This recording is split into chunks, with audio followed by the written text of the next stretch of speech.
Look at the deep Sahara. It is a place of extreme heat, relentless sun, and shifting sand. A landscape where building a permanent, thriving society seems biologically and geographically impossible. For centuries, historians operated on a simple rule. Great ancient civilizations required great rivers: the Nile, the Tigris, the Indus. Without a constant flow of surface water, they assumed the deep desert could only support scattered, wandering tribes. That assumption was backed up by the Romans. When classical writers documented the peoples of the Sahara, they described them as dark-skinned, tent-dwelling barbarians who survived solely by raiding Roman outposts. Because Rome won the wars and kept the written records, their version of events went entirely unchallenged for 2 millennia. But taking the word of an ancient empire at face value creates massive blind spots in our understanding of the world. By reading only Roman texts, we completely erased an indigenous superpower. If you take a high-altitude look at the Fezzan region of modern-day Libya, the sand starts to give way to faint, highly organized geometric patterns. These are the footprints of a sovereign territory spanning 180,000 square kilometers. Archaeologists have mapped at least 8 massive primary cities buried here. We are talking about colossal stone fortifications, intricate architectural columns, and roughly 100,000 man-made vertical shafts drilled directly into the earth. These ruins belong to the Garamantes. They were a centralized, highly organized Black African civilization that dominated this territory starting over 2,500 years ago. Finding an empire of this scale sitting under the desert sand shatters the classical Roman myth. Millions of people thrived here without a river, which leaves us with a profound question. How did they survive, and why did they vanish? The answer lies beneath the surface. Around 10,000 years ago, the Sahara received heavy rainfall. When the climate shifted and the region dried out, massive reservoirs of fossil water remained trapped deep underground.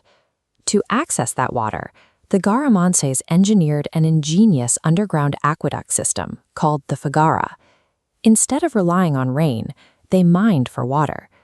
They carved precise vertical shafts down to the aquifer, then meticulously dug diagonal tunnels to channel that water upward toward their settlements. They built over 600 of these interconnected tunnel systems, with some of the vertical access shafts plunging an astonishing 40 meters into the bedrock. Mastering hydroengineering on this scale allowed them to transcend nomadic life. They turned a lethal environment into a permanent, heavily fortified stronghold. The foggara system worked flawlessly. They brought the water to the surface and transformed barren valleys into self-sustaining agricultural oases. The population cultivated Mediterranean crops like wheat, grapes, and olives. The elite class lived in sprawling, multi-room mansions and bathed in Roman-style baths right in the middle of the desert. Their society developed a unique written script rooted in Egyptian heritage. They also practiced highly advanced medicine. Analysis of recovered skulls proved they successfully performed complex brain surgeries. But holding on to extreme wealth in antiquity attracted the attention of the Mediterranean's heaviest hitter. The Roman Empire wanted control. To defend their cities, the Garamantes avoided open battlefields. They used lightweight, horse-drawn chariots and a deep knowledge of the dunes to launch highly coordinated hit-and-run guerrilla raids against Roman supply lines.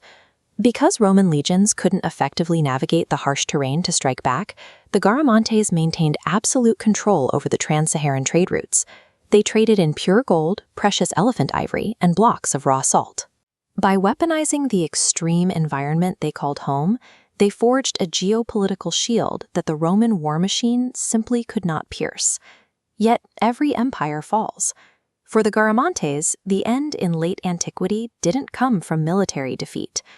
By the 4th century, the Western Roman Empire began to collapse.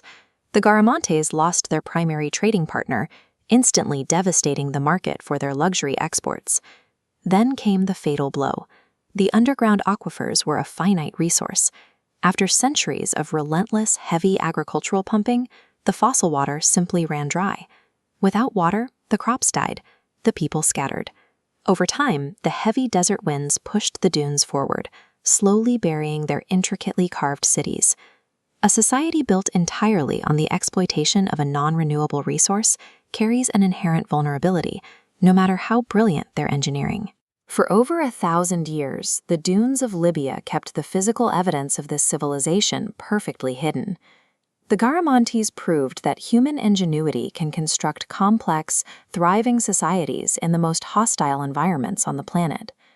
Their erasure from global memory happened only because the people writing the history books were the very enemies they had repeatedly humiliated. They were never the scattered barbarians the Romans claimed. They were the undisputed indigenous masters of the Sahara. When we accept the written records of colonizers as the absolute truth, we forfeit vital, incredible chapters of the human story.